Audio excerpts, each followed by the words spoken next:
एई video रे आपण मानकु ration card रो e KYC विषय रे बतेया पई जाउची कारण आपण माने ई केवाईसी टी पूर्वरु करी की रखिथिबे किंतु आपण मानकर ई केवाईसी टी रिजेक्ट हि जाथिबो सेति पई कहूची जो मानकर आगरु रेशन कार्ड रो ई केवाईसी आपण माने जाई की आपण मानकर डीलर पाखरे करथिले पुणी थरे एई वीडियो देखिनंतु आपण मानकर मोबाइल फोन साहाय्य रे आपण मानकर रेशन कार्ड रो ई केवाईसी टी सक्सेसफुल हेछि कि नाही मु आपण मानकु स्टेप बाय स्टेप बतेइबी जमा भी वीडियो टी को स्किप करिवे नाही वीडियो टी को शेष पर्यंत देखिबे जाकी सरकार ई केवाईसी रो शेष तारिख आउटे लॉन्च करि सारचंती जाकी आपण माने सेही डेट सुधा जदी आपण मानकर ई केवाईसी टी करू नाहंती ताहले आपण मानकर रेशन कार्ड टी कटि जिवो आपण मानकर रेशन कार्ड स्कीम रे आउ ना रहिबो नाही तो चलंतु देरी न करी वीडियो टी को आरंभ करिबा मो सुशांत स्वागत जणुची मोर आउटे नवा वीडियो टी पसंद लागले वीडियो को लाइक करिवे चैनल प्रथम थोर आस्थिले चैनल टी को सब्सक्राइब करी पाखर थिबा ऑल नोटिफिकेशन आइकन को ऑन करिया पई जमा भी भूलिबे नाही तो आपण मानकर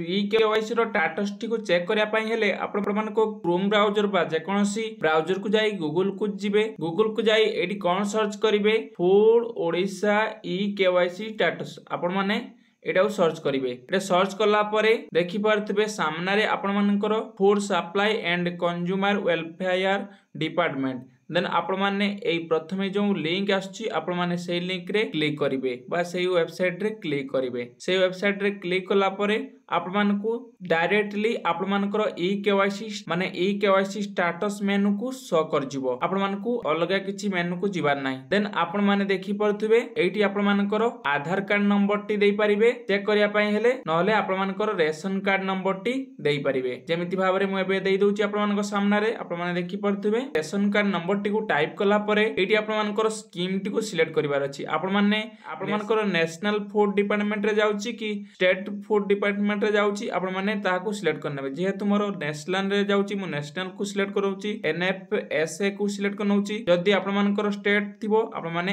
एसएफएसएस को सिलेक्ट करि परिबे देन तापरे आपण मानको कोन करिवार अछि गेट ओटीपी रे क्लिक करिवार अछि देन गेट ओटीपी रे क्लिक कला परे आपण मानकर जो मोबाइल नंबर टी आपण मानकर रेशन कार्ड दिया हितबो सेही नंबर को गुटे 5 डिजिट ओटीपी जिवो जेमिति मोर ओटीपी रे आसला मो ओटीपी को फिल करनउची देन ओटीपी को फिल कला परे एडी देखि परतबे सामना रे गेट डिटेल्स ऑप्शन गुडे पळे आछी आपण मानकु सेथरे क्लिक कर दबार अछि सेथरे क्लिक कला परे आपण मानकु जहार ई केवाईसी सक्सेसफुल हेइ नाही आपण मानको फैमिली मेंबर कर जहार भी ई केवाईसी सक्सेसफुल हेइ नथिबो तांकर एडी नाम शो कर जिवो देखि परतबे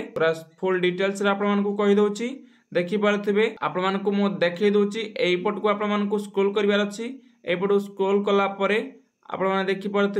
देखि परतबे आधार ऑथेंटिकेट एडी ऑप्शन आछि ई केवाईसी आधार ऑथेंटिकेट एई ऑप्शन रे देखि परतबे जहांकर ई केवाईसी सक्सेसफुल हेछि देखि परतबे ए प्रथम व्यक्ति जो तांकर ई केवाईसी टी सक्सेसफुल हेछि सेति मै सक्सेस लेखा आछि एवं जहांकर ई केवाईसी सक्सेस हेइ नथिबो एडी नॉट सक्सेस लेखा आछि माने ई केवाईसी टी रिजेक्ट हेइ जाछि जोंठी भी आपण माने जाई ई केवाईसी टी करथिबे तांकर ई केवाईसी रिजेक्ट हेइ जाछि पुणी थरे आपण मानकु जाई ई केवाईसी टी करनवार अछि जहा कि 24 घंटा भितरे आपण मानकर ई केवाईसी टी सक्सेसफुल हेइजबो आपण मानको मोबाइल फोन रे एमिति भाबरे चेक करि परिबे एवं आपण मानको कहि रखिबी आपण मानको पई लास्ट डेट सरकार आनी सारचंती जहा कि आपण माने जदी लास्ट डेट सुधा जदी आपण मानको ई केवाईसी टी करू नाहंती आपण मानको रेशन कार्ड रे नाम टी काटि जिवो तो एहा तेला वीडियो तो मु आशा करूची आपण मानको एई वीडियो भलो लागितिबो जदी वीडियो टी भलो लागिते वीडियो को लाइक करिवे चैनल रे प्रथम थोर आस्थिले चैनल टी को सब्सक्राइब करिवे एवं पाखर थिबा ऑल नोटिफिकेशन आइकन को